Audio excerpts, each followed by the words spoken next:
특별히 4부 예배에 나오신 여러분을 주님의 이름으로 환영하고 축복합니다. 오랜만에 보이는 친구들이 있어서 또 매우 반갑고 감사합니다. 아름다운 신랑과 신부가 결혼을 합니다. 예식에서 주례자가 주례사를 말하고 있는데 신부의 손이 원래는 신랑의 팔짱을 딱 끼고 그 주례사를 들어야 하잖아요. 근데 신부의 손이 주례를 하는 그 동안 매우 분주합니다. 계속해서 신랑의 얼굴을 또 쳐다보고 손은 바빠 보입니다. 어떤 사람들은 신부가 왜 저러지 생각을 하고 있고, 또 어떤 사람들은 손수건으로 눈물을 훔치고 있는 것 같습니다. 알고 보니 신랑은 청각 장애인이었습니다. 그래서 신부가 주례 선생님이 하시는 그 모든 주례사를 수화로 설명을 해서 신랑에게 전달해 주고 있었던 것입니다. 주례자는 신부의 은사 선생님인 교수님이셨습니다. 그 교수님이 주례를 하면서 이런 말씀을 이어가기 시작했습니다. 하객 여러분, 벗겨진 제 대머리를 좀 보십시오. 제 대머리를 한 글자로 표현하면 뭘까요? 한자로 빛광자, 광, 이 한 글자로 표현할 수 있겠죠. 이것처럼 신랑 신부가 백년해로 하려면 광나는 말을 늘 아낌없이 열심히 해줘야 합니다. 교수님의 이런 주례사에 하객들은 계속 집중해서 잘 들었습니다. 주례사를 이어갑니다.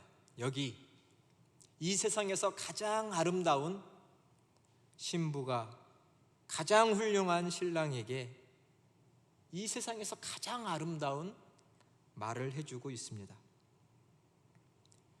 군자는 행위에서 말을 하고 행위로서 말을 하고, 소인은 말로 혀로서 말을 한다고 하지요. 오늘 저는 혀로서 여러분들에게 말을 하고 있는데, 여기 있는 신부는 행위로서 말을 하고 있습니다.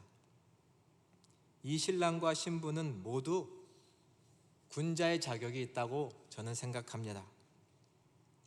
한 몸을 이룬 두 군자님께 인생의 축복이 가득하시기를 빕니다. 이만 소인은 주례를 마치겠습니다. 이렇게 하고 주례를 마치셨다고 합니다. 멋진 주례사에 하객들은, 부모님들은 우레와 같은 박수와 환호를 보냈다고 합니다. 아름다움이란 완벽해서 아름다움일까요? 서로를 채워주는, 하나 되는 모습이 진정 아름다움이라고 생각이 됩니다. 오늘 창립 65주년 기념주일을 맞이해서 교회의 공동체에 대한 말씀을 나누려고 합니다. 교회에서 자주 교회하면 고린도전서의 말씀, 오늘의 말씀이 설교되는데, 정말 오늘의 말씀 우리의 마음속에 새겨지기를 축원합니다. 성경은 교회를 가리켜 그리스도의 몸이라고 비유합니다. 그리스도의 몸이다. 이것은 매우 실제적인 비유라고 할 수 있습니다. 오늘 본문의 12절 말씀을 우리 먼저 같이 봉독하겠습니다. 12절입니다. 몸은 하나인데 많은 지체가 있고 몸의 지체가 많으나 한 몸임과 같이 그리스도도 그러하니라. 아멘. 이 몸 하나에는 많은 지체가 있죠. 팔, 다리, 머리, 몸통, 몸 안에 있는 오장육부, 얼굴엔 눈, 코, 입, 귀, 여러 기관들이 있습니다. 이것들이 매우 긴밀하게 유기적으로 연결이 되어 있어야 한 몸이다 라고 말하죠. 떨어져 있을 수 없이 매우 긴밀하게 서로 도와가며 역할과 기능을 해야 몸이라고 할 수 있습니다. 이것처럼 그리스도인들이 모여있는 이 공동체가 교회다라고 말을 합니다. 매우 밀접하고 긴밀하게 연관되어 있는 각각의 지체들이라고 말을 합니다. 여기 모인 우리는 다 우리 공능교회의 지체인 줄로 믿습니다. 중요한 것은 얼마나 긴밀하게 서로 연결되어 연합되어 한 몸 이루고 있느냐라는 것이 중요합니다. 여러분, 우리가 한 몸이라고 믿고 생활하고 계신가요? 저희 한 몸인가요? 없으면 큰일 나는 그런 한 몸으로 느껴지시나요? 오늘의 말씀이 우리에게 새 마음 주시기를 원합니다. 기독교 신앙생활을 한다는 것은 무엇일까요? 기독교 하면 그리스도교, 예수를 구원자로 그리스도로 믿는 종교를 말합니다. 조금 구체적으로 말하면 예수라는 분이 우리를 위해서 십자가에서 우리의 죄와 사망을 위해서 대신 죽으시고 부활하심으로 우리의 모든 죄를 다 없애시고 하나님과 분리되어 있던 우리의 삶을 하나님과 화목시켜 주셔서 관계를 회복시켜 주셔서 하나님의 자녀 삼아 주셨다. 하나님과 관계가 회복되었다. 하나님을 섬기는 삶이 되었다라는 것이 우리 기독교 신앙을 말합니다. 어떻게 이런 일이 가능할까요? 여러분, 혹 늦지막하게 청년에 와서 더 뒤에 예수님을 믿게 된 분이 있다면 과거에 내가 예수님을 믿지 않았을 때의 기억들을 다 나시죠? 예전에 내가 신앙이 없을 때는 우리 가족이 예수님 믿고 내 친구가 믿고 애인이 믿어도 사실은 전혀 공감되지 않았습니다. 본인들이 신앙생활을 한다니까 존중은 해주겠지만 대단한 거 한다고 저러나 이런 생각 들고 본인들은 열심히 해도 나는 전혀 관심이 없는 그런 거였죠. 종교는, 신앙은 다 약해 빠진 사람들이나 가지는 거지. 이런 마음으로 교회에 대해서, 신앙에 대해서 타부시했던 우리가 예수님을 믿게 되었다면, 기도하고 있다면, 그분의 이름을 부르며 찬송하고 있다면 이것은 어떻게 된 일일까요? 이러한 변화는 우리 안에서 일어난 변화가 아닙니다. 성서의 증언대로 하면 마치 따뜻한 햇빛에 동토가 녹듯 하나님의 사랑의 손길로 얼어붙은 우리의 마음을 만져주셔서 우리의 마음이 하나님을 향할 수 있도록 해주신 거죠. 교회는 이런 것을 가리켜 하나님의 은혜라고 말을 합니다. 우리는 이러한 은혜를 받아 신앙의 세계로 초대되었습니다. 우리 13절의 말씀을 또 같이 봉독하겠습니다. 13절입니다.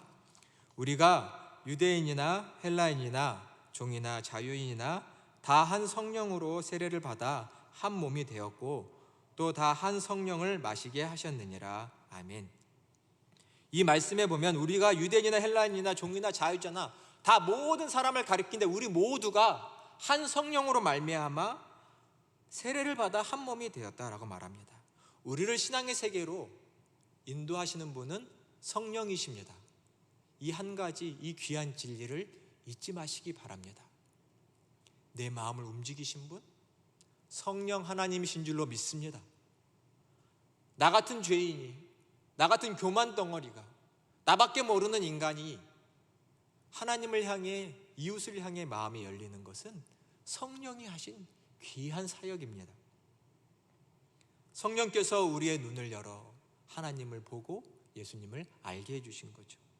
특별히 방금 읽은 말씀에서 중요한 것은 우리가 한 성령을 받아서 세례를 받고 한 몸이 되었다라는 것입니다. 세례란 지금도 교회에서 베풀고 있죠.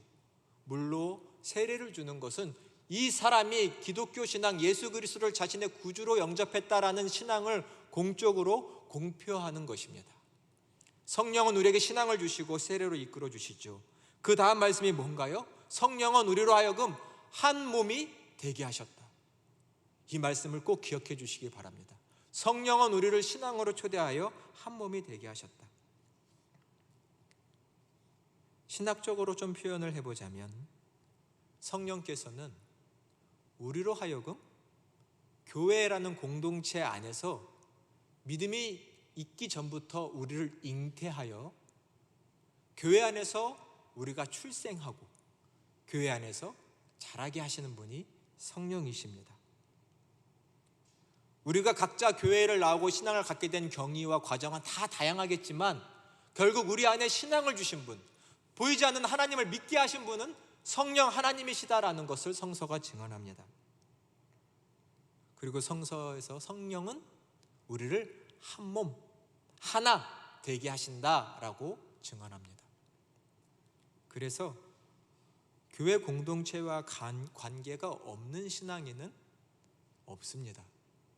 산속에 혼자 처박혀서 기도하고 찬송하고 말씀 본다고 그 사람의 신앙이 온전해진다? 모르겠습니다. 어떤 종교인이 될지 모르겠지만 성서가 말하고 있는 참된 그리스도인은 공동체를 떠나서 있을 수 없습니다. 왜냐하면 성령은 이 한 몸이 되게 하시려고 우리를 신앙으로 이끌어 주셨기 때문입니다. 하나님은 이 공동체 안에서 한 사람 한 지체들이 건강하게 영적으로 자라기를 원하시고 계십니다. 마치 태어난 아가가 어머니의 품에서 잘 자라는 것과 같이 모든 지체들은 교회라는 공동체 안에서 자라가야 합니다. 신앙생활을 하다 보면 가끔 이제 막 교회를 다니기 시작하다가 마음이 어려운 경우들이 있습니다. 아니, 교회 다니는 분들 만나고 교제하다 보니까 다 문제투성이 상처투성인 것 같아요. 말하다 보니 실망스럽고 마음에 상처받고 어쩌다 보면 다투기도 하고, 아니 예수님 믿는 사람들이 왜 저래? 라는 마음으로 내 마음이 힘들 때도 있습니다. 사랑하는 여러분, 교회는 흠도 없고 점도 없는 그런 완벽한 곳이 아니라 지체들 다 이 모양 저 모양이지만 그런 사람들 모여서 한 몸 되려고, 하나 되려고 애쓰기 때문에 아름답고 귀한 곳이라는 것을 기억해 주시기 바랍니다. 하나 되려고, 서로를 채워주려고 하는 공동체이기 때문에 이곳이 귀한 곳입니다. 17절과 18절의 말씀, 오늘의 말씀 같이 봉독하겠습니다. 17절, 18절입니다. 만일 온몸이 눈이면 듣는 곳은 어디며 온몸이 듣는 곳이면 냄새 맡는 곳은 어디냐? 그러나 이제 하나님이 그 원하시는 대로 지체를 각 몸에 두셨으니 아멘. 눈, 코, 입 다 다르게 있는 거죠. 다 눈이면, 다 귀면 어떡합니까? 각자의 기능을 해야 하는데 다 눈이면 눈만 가득한 괴물이 되는 거죠. 하나님께서는 교회 공동체에 여러 지체들을 두신 이유가 있다는 것을 알아야 합니다. 왜일까요? 각자의 고유한 역할이 있기 때문입니다. 자, 옆 사람의 얼굴들을 한번 보세요. 나와 똑같은 얼굴이 있나요? 나만 이쁘지 않고 옆 사람도 이쁘죠? 나만 잘생긴 게 아니라 다 잘생겼습니다. 하지만 얼굴은 다 다르죠? 다 다릅니다. 같은 얼굴이 세상에 없습니다. 생각이 다르고 개성이 다르고 라이프 스타일이 다르고 또 교회에서 신앙생활한 정도에 따라서 인격의 성숙도가 다르고 훈련받은 정도가 다르죠. 다 다릅니다. 그러나 이 다름은 우리로 하여금 다른 역할을 하게 하시려고 하는 하나님의 깊은 뜻이 있다는 것을 먼저 헤아려야 합니다. 저 사람은 문제가 많은 것 같아, 쓸데없는 것 같아, 우리에게서는. 이것은 우리의 말이겠지만 하나님은 그분의 뜻이 있어서 그 지체를 여기에 두셨다라고 오늘 성경은 말합니다. 눈을 두신 이유, 귀를 두신 이유, 코를 두신 이유 다 있습니다. 여기 모인 모든 사람이 한 사람 한 사람이 다 여기에 모인 이유가 있고 그 역할이 있습니다. 하나님의 뜻이 그렇습니다. 그러니 서로를 귀히 여기고 존중해야 되는 것이 성서의 말씀입니다. 서로가 각자의 역할을 10분 발휘할 수 있도록 돕는 교제와 공동체가 되어야 됩니다. 자, 25절의 말씀도 같이 봉독하겠습니다. 25절입니다. 몸 가운데 분쟁이 없고 오직 여러 지체가 서로 같이 돌보게 하셨느니라. 아멘. 분쟁이 없다. 너는 별거 아니야. 필요 없어. 이렇게 낮게 보는 마음이 서로 분쟁을 만들겠지요. 그러나 너는 소중해. 당신이 꼭 필요해. 이 마음을 우리가 마땅히 품어야 할 줄로 믿습니다. 내 눈이 어두워서 하나님이 두신 저 지체를, 그 귀한 역할을 하고 있는 그 지체를 내가 알아보지 못하는 것이지, 저 지체가 쓸데없는 것이 아닙니다. 당신이 없으면 안 돼. 이런 마음을 갖고 살아야 됩니다. 자, 우리 옆 사람에게 한번 말해볼까요? 그동안 못 알아봐서 죄송합니다. 진심으로 얘기하셔야 돼요. 이 귀한 분, 그 귀한 사명을 감당하고 있는데 제가 못 알아봐서 죄송합니다. 하나님은 다 목적이 있어서 우리를 여기 두셨습니다. 누군가는 먼저 빨리 알았고 더 열심히 하고 있고, 누군가는 조금 늦게 알았지만 이제 시작했지만, 그것이 다 하나님의 뜻입니다. 하나님은 서로 돌보게 하셨다고 말합니다. 먼저 끌어주는 사람이 있고 나중에 끌어주는 사람이 있죠. 하지만 서로를 귀히 여기며 서로에게 주신 그 직분과 역할을 잘 감당할 수 있게끔 서로에게 의지되고 힘이 되는 돌봄을 공동체는 해야 합니다. 그러니 공동체 없이, 교제 없이 한 신앙인이 성장할 수 있을까요? 그것은 성서가 말하는 내용은 아닙니다. 26절에 보니 한 지체가 고통을 받으면 모든 지체가 함께 고통을 받는다. 이것이 몸이다 라고 말합니다. 한 지체가 힘들면 모든 교회가 힘들어해야 합니다. 발이 아프면 온몸이 고생이죠. 팔 하나가 아프면 아무것도 할 수가 없습니다. 이런 것처럼 한 지체가 힘들고 아프다면 온몸이 함께 고통받는 그 연대, 그 관계, 이것이 한 몸, 한 공동체다라는 말입니다. 우리는 이런 지체성, 이런 교회 공동체성을 깊이 느끼며 살고 있나요? 특별히 오늘은 생각해 보기를 원합니다.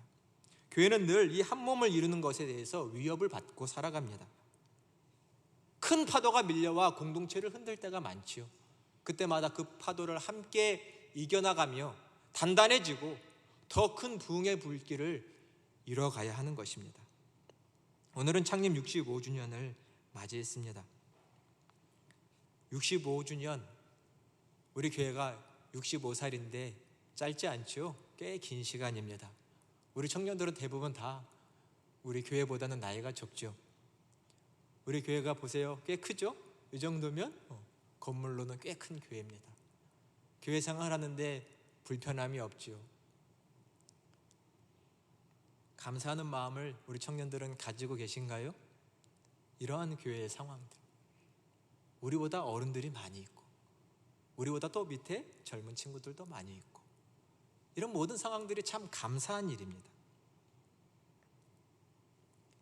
퀴즈를 하나 내보겠습니다.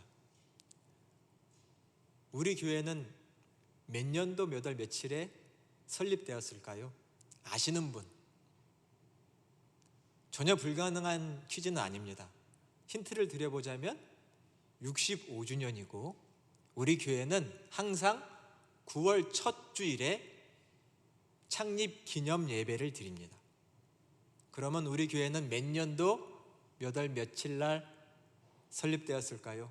자, 용기 있게 한번 누가 맞춰보시죠. 수학적인 머리가 빠른 분.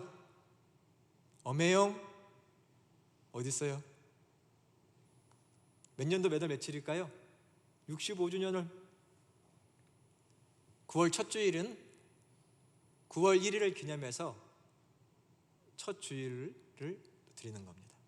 1956년 9월 1일 날 우리 교회가 첫 설립을 했다고 합니다. 부모님 생신을 기억하는 것처럼 교회의 생일날을 기억하는 거 좋겠죠? 56년 9월 1일입니다.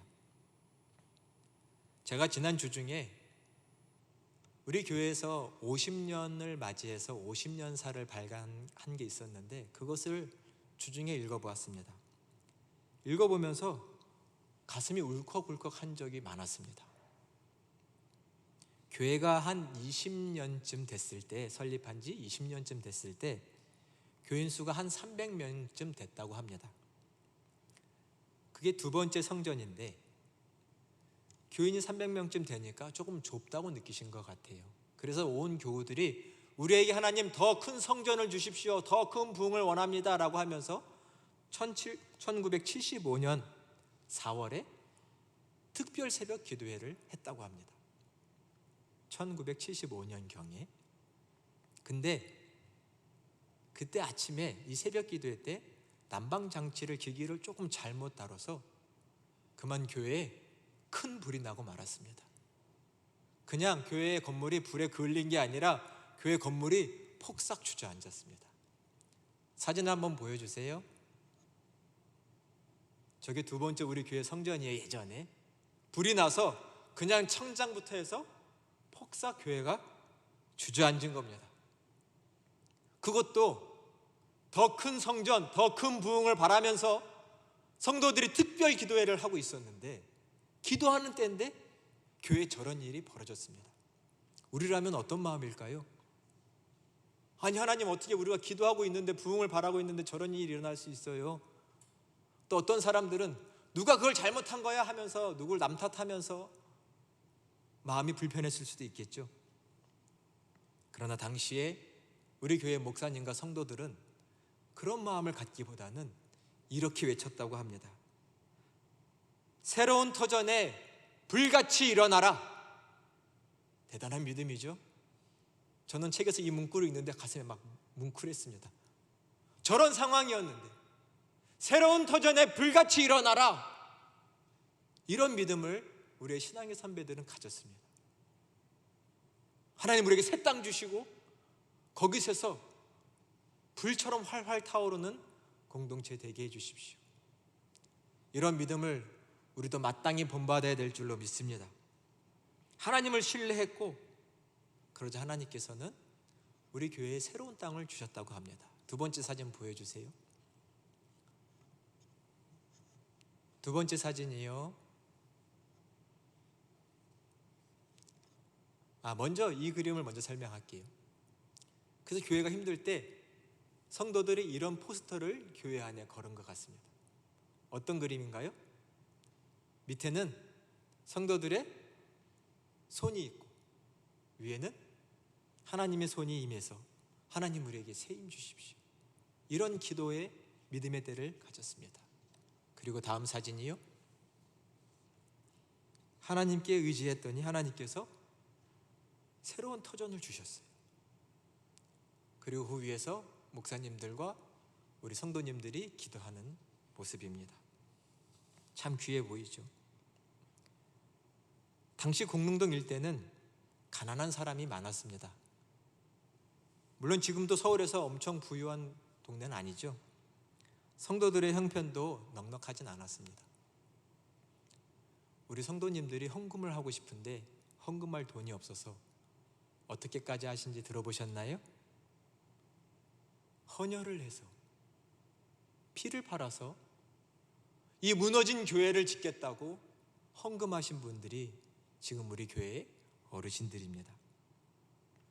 뭐라고 설명할 수 있을까요? 정말 이 공동체와 교회를 사랑했구나라고 밖에는 설명할 길이 없습니다. 자기의 피를 헌혈했고 팔아서까지 이 교회를 짓고 싶은 마음, 이 마음이 우리 교회 어르신들에게 있었습니다. 세 번째 그림을 보여주시겠어요? 네 번째 그림입니다. 그래서 우리 성도들은 비록 재정적으로는 어려웠지만 교회 부지를 공사하려고 땅을 파고 시멘트와 벽돌 같은 것을 직접 성도님들이 리어커를 통해서 나르고 몸으로 지은 거죠. 책을 읽어보니 심지어는 나무 판때기에 꽂혀있는 휘어진 목 같은 것을 다 뽑아서 그 못을 펴서 다시 쓰는, 그렇게 세 번째 성전을 지으셨다고 합니다.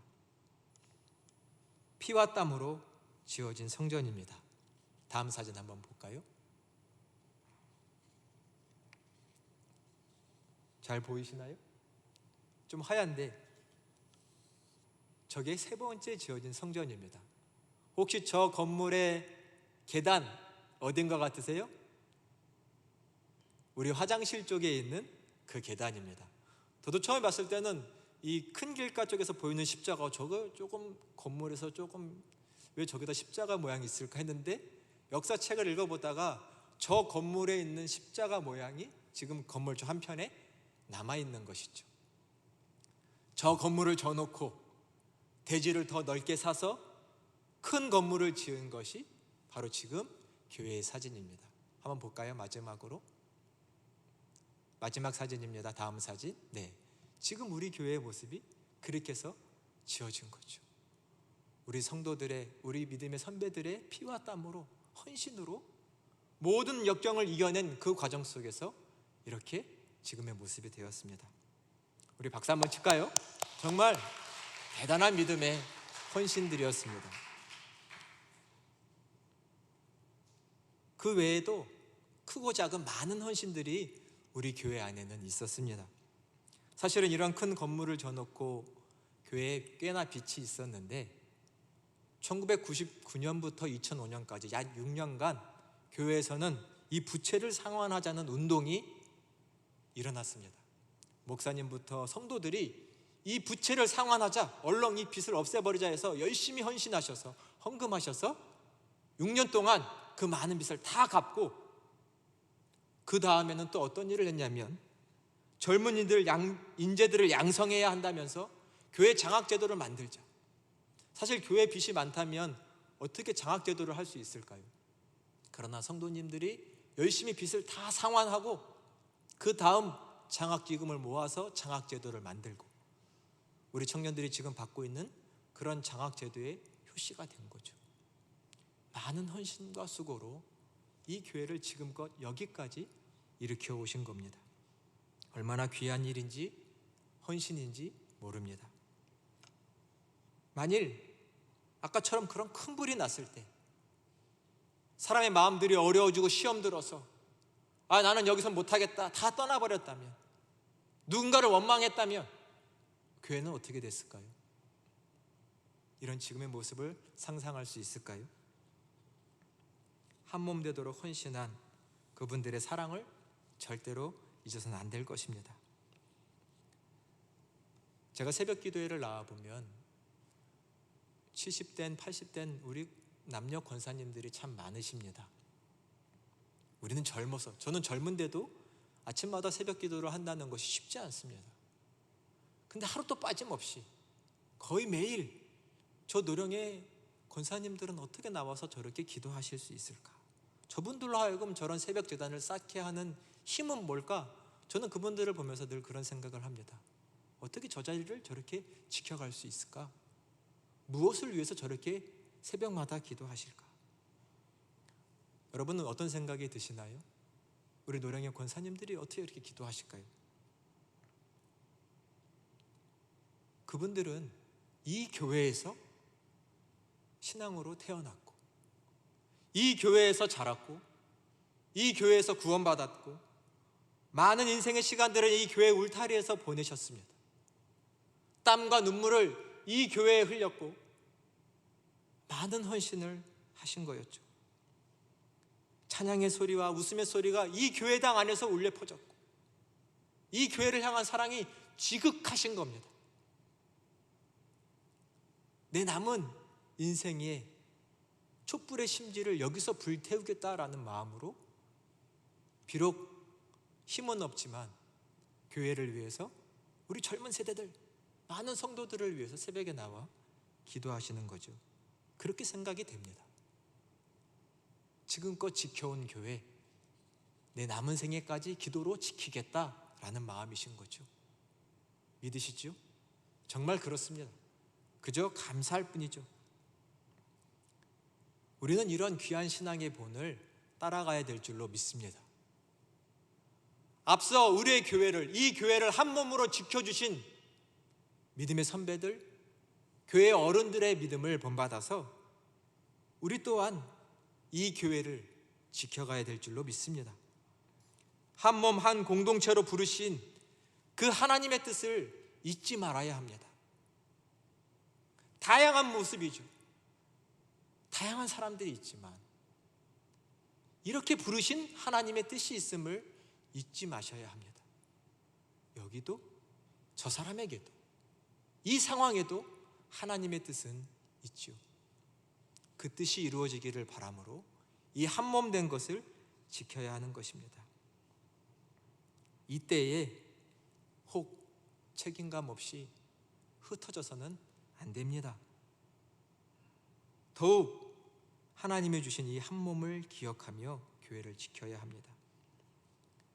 한 지체가 영광을 받으면 모든 지체가 즐거워한다. 이 오늘의 말씀을 이루어드리는 공동체가 되어야 합니다. 우리 신앙의 후대들에게 어떻게 기억되기를 바라십니까? 이때에, 코로나라는 이때에 몸된 교회를 지킨 사람들, 몸된 교회를 더욱 세운 사람들, 더욱 믿음의 빛을 발한 사람들, 더욱 뜨겁게 헌신한 사람들, 더욱 하나님께 영광 돌린 사람들, 그런 귀한 사람들로 하나님 앞과 사랑하는 성도들 앞에서 드러나는 우리 허구 공동체, 또 우리 예배자들이 다 되시기를 주님의 이름으로 축원합니다. 기도하겠습니다. 은혜와 사랑이 풍성하신 하나님, 감사합니다. 지금까지 우리 공릉교회를 세워 지켜 보호하여 주시고 이끌어 주셔서 감사합니다. 성령께서 우리에게 믿음 주시고 우리로 하여금 한 몸 한 공동체 이루게 하신 그 큰 뜻을 깊이 깨달아 주께 순종하며 몸된 교회를 사랑하며 믿음을 지켜가는, 교회를 지켜가는 우리 되게 하여 주시옵소서. 우리의 마음을 새롭게 하여 주시기를 간구합니다. 이 아름다운 귀한 공동체, 내가 먼저 앞장서 지키고 가꾸는, 한 몸 이루기를 힘쓰는 귀한 믿음의 사람으로 새로워지는 이날 우리 되게 하여 주시옵소서. 성령이여 우리 마음 가운데 임하사 새 마음 허락하여 주시옵소서. 주 예수 그리스도의 이름으로 간절히 기도드립니다. 아멘.